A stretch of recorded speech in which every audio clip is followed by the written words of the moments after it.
Welcome to the INFOWARS Nightly News. I'm David Knight. It's Thursday, September 4th, 2014.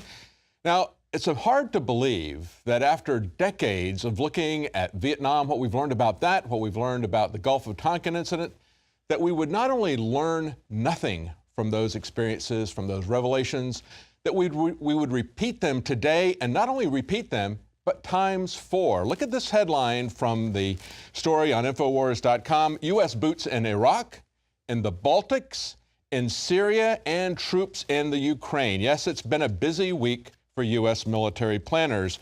They point out as the NATO summit in Wales is kicking off today with an expected agreement to create a spearhead force of up to 5,000 troops to rapidly deploy to any, quote, hotspot in Eastern Europe, we find that these exercises, now called Rapid Trident, are said to be a sign of the commitment of NATO states to support non-NATO member Ukraine. And of course, in many other places, they're also anxious to go to war. We have a Democrat senator from Florida, Senator Bill Nelson, is pushing legislation to authorize the use of military force, but the Obama administration says, that's all right, we don't really need it. Remember, we had that conversation before with Defense Secretary Leon Panetta when he was quizzed by Senator Sessions, and Senator Sessions couldn't believe that he would say, you don't need to, we would talk to our NATO allies, we would talk to the UN, but Congress, probably not. We might inform you of what we're going to do. As the writer Daniel McAdams of the Ron Paul Institute points out, he says the peace president is clearly on war footing. U.S. bombs are also going off in Africa and in Pakistan, and no one at home is now talking about NSA spying. NATO has a new mission.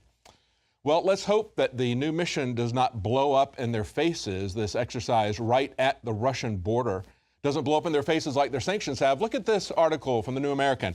Sanctions boomerang and threaten the U.S. supply of Russian rocket engines. Well, why would we need Russian rocket engines? Well, that's for our spy satellites. They point out that in response to sanctions from Obama in March and then escalating those in July, the Russian deputy minister has threatened to cut off all supplies of RD-180 rocket engines to the United States. And listen to this quote here. It's noteworthy that even though a group of school children probably could have forecast the consequences of making Russia our supplier of these critical rocket engines, all the wisdom of the U.S. government missed it. And one of those aware of the decision to deal exclusively with Russia for the U.S. supply of engines was Michael Hayden during his stint as director of the NSA from 99 to 2005. Now, Hayden is now putting himself out as a very highly paid consultant. You know, for a few $100,000, he can come in and give you some inside information. He might even tell you how to fix your security. But this is what he had to say about those times. He says, well, what were we thinking? It's clear now that relying on Russia for rocket engines was a policy based on hope and not good judgment. Well, actually, our policies today are based on hubris. When we outsource even our military equipment, even the NSA's equipment is outsourced to Russia, to China, we have no way to enforce these kinds of sanctions or this kind of aggressive foreign policy that we're now engaged in. But talk about bad judgment. We have the former senator of Massachusetts, Senator Brown, who's now running for senator in New Hampshire. This is the senator who posed for a centerfold, if you remember. Maybe we should call him Senator Fold. Well, he's got a great idea. He's trying to piggyback on all this unrest about ISIS, and he thinks that the way we could fix this is by revoking the citizenship of people that the government accuses of terrorism. And even better, we can have Obama do it by executive order. Here's that report. Former senator, model, and centerfold Scott Brown now wants to strip you of your rights and due process. Former Massachusetts Senator Scott Brown is now running for senator in New Hampshire, but he sounds like he's auditioning to become a prostitute for the military-industrial complex. Right now, we have a situation with ISIS. Scott Brown actually says he's worried about U.S. citizens working with foreign terrorists coming home, marching down Pennsylvania Avenue, and planting their flag at the White House. His common sense solution is to take away their citizenship, to keep them from returning to the U.S. Seriously, how stupid does Brown think New Hampshire voters are? Millions of people are coming at will through our open borders without permission. The feds are even telling us to expect terrorists to come across the border, and there's nothing that they can or will do about it. So why would a terrorist be stopped by not having permission to come in? Scott Brown voted for the NDAA's indefinite detention without trial, and he now says that it's common sense that anyone accused by the government of terrorism would have their rights as citizens stripped without trial. He offered 2 bills to do just that. Both were rejected. But just like Obama, Brown doesn't want the legislative process or the Constitution to get in the way of the militarized police state. Just use executive orders. Al-Qaeda and ISIS were created, trained, and equipped by the federal government. People like Obama and Brown want to make it as easy and as expedient as possible to punish, to imprison, to kill anyone they declare a terrorist. This is what tyrants have always done. The whole point of the Bill of Rights was to constrain government from taking away our due process. They want to be able to hold you without a conviction, without a trial. And if it sounds draconian to do that to citizens, then just revoke their citizenship first. Political prostitutes like Scott Brown use Islamic terrorists to sell fear to the American public so that they give up their rights and liberties and buy war machines from the military and police state industrial complex. Homeland Security has made it abundantly clear that it's more worried about domestic terrorists than foreign terrorists. And look at who they're defining as terrorists: veterans, Tea Partiers, anti-Fed activists, Christians, homeschoolers. Americans are the enemy in their war games. They train to fight Americans and mock American cities. The Patriot Act, which Brown voted to reauthorize, has always had the goal to destroy due process, to come after dissidents and political opponents at home by labeling them as terrorists. Brown's demagoguery is just the latest example.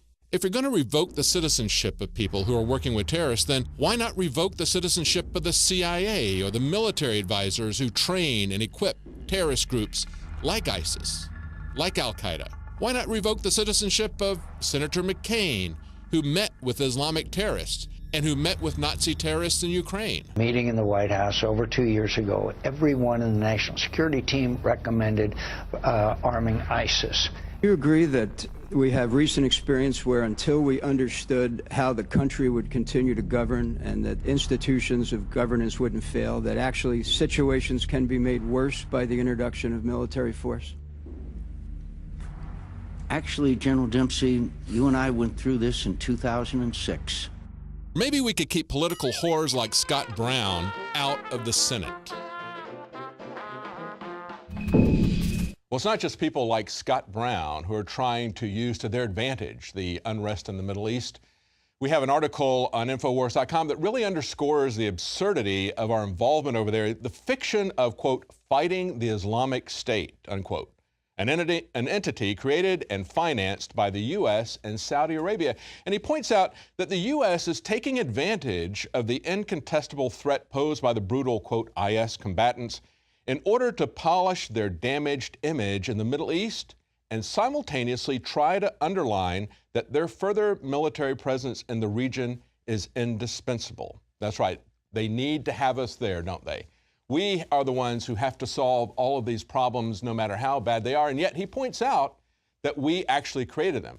He says, at the same time, the virtual inventor of the IS is none other than former U.S. Secretary of State Condoleezza Rice. Now, he's pointing this out as saying that it was her policy of separating these different areas and moving the Sunnis against the Shiites, that was essentially a policy that created IS. I think the direct involvement of the U.S. via the CIA and many other instances has been documented. It's been spoken about by former CIA members, by former Al-Qaeda members. We've talked about this at INFOWARS quite a bit. So yes, there are policies that you can point to that were open and above board which created this, but there are also covert policies that directly created IS.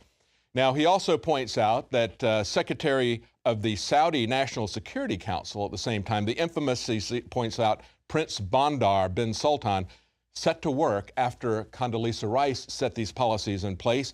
The results were the birth of brutal groups like Al-Nusra Front and the ISIS, which sprang up like mushrooms to fight the Assad regime in Syria.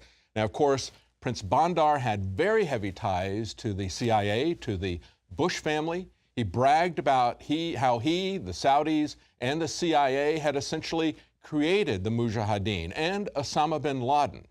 So this is something that we see happening. That's a long-time policy. And of course, they were created to fight the Russians. And that's one of the 4 conflicts that we're trying to get involved in right now. But there's a meeting, as we said earlier in the show, going on starting right now in Wales with NATO. And they're not really putting forward a veneer of somebody who's really striking out for freedom, as we're being told that they're doing in the Ukraine. Look at the heavy-handed approach that they are taking towards journalists who are just merely trying to film what a police state, what an open-air prison, as they call it, looks like in Wales around this secure meeting. Now, this is a journalist who is working for... Now, he points out that they had made numerous checks, numerous threats to him. Eventually, what they arrested him for was the charge of suspicion of a stolen driver's license. And he said, it's amazing because all of my other ID there, a debit card, a library card, a student card, all in the same wallet, had the same name. Not very likely that he had just stolen the wallet. Well, stay with us. After the break, we have a couple of stories. Workers are fighting for minimum wage increase, but they don't see the real threat from the rise of the robots. And the net is leaking like a sieve. We're going to look at how thieves got those photos from the celebrities. Stay with us. City of Austin tap water versus filtered City of Austin tap water. I can taste dirt in it. God knows what's in this. This has an aftertaste. Tastes like Austin water? Yeah, it does. Ugh. These people just sampled City of Austin tap water straight from the faucet. Next, we had them try a sample of tap water filtered through the ProPure G2.0 filtration system. High quality H2O. That one is better. Tastes like nothing. Yep, I know what good water tastes like. It's good water. Most tap water contains added substances like fluoride, chlorine, Monsanto's deadly pesticide, glyphosate, and many others. Studies prove that these substances are linked to an assortment of major health issues, including tooth decay, lowered IQ, and even cancer. It tastes like you're drinking out of the lake when you're drinking tap water. Yeah, it has that processed flavor to it. The ProPure G2.0 filtration system removes these deadly substances and many more, leaving only fresh-tasting, deliciously clean water. Okay, this is very tasty. It's good water. Refreshing. It's good. Go to InfoWarsStore.com today. Use promo code WATER and save 10% off your ProPure purchase. Again, that's InfoWarsStore.com or call 1-888-253-3139. You've experienced and heard about the benefits of Super Male Vitality.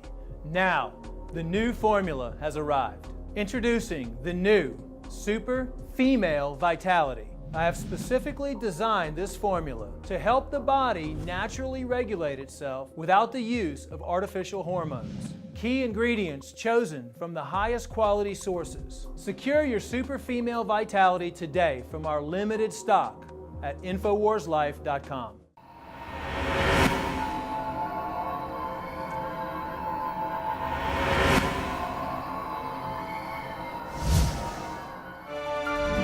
Welcome back. Now, you've probably heard that today there have been a lot of demonstrations, people wanting to get the minimum wage increased to $15 an hour. And of course, Obama and the SEIU are pushing that politically for their advantage. But as Kurt Nimmo points out in an article today on InfoWars.com, the fight for the minimum wage of $15 is a fight for compulsory unemployment. Now, he says that the protesters, of course, their campaign is called Fight for 15.